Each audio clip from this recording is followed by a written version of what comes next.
You ask Tiger to solve. This deals with linear equations with one unknown. The final result is I equals -1/2. Let's solve it step by step. Group all constants on the right side of the equation. Subtract 8 from both sides. Group like terms.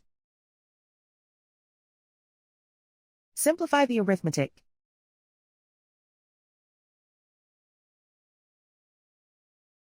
Isolate the I.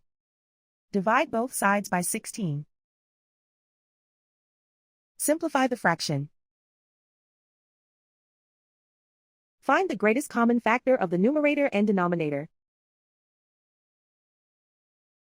Factor out and cancel the greatest common factor. And so the final result is I equals -1/2.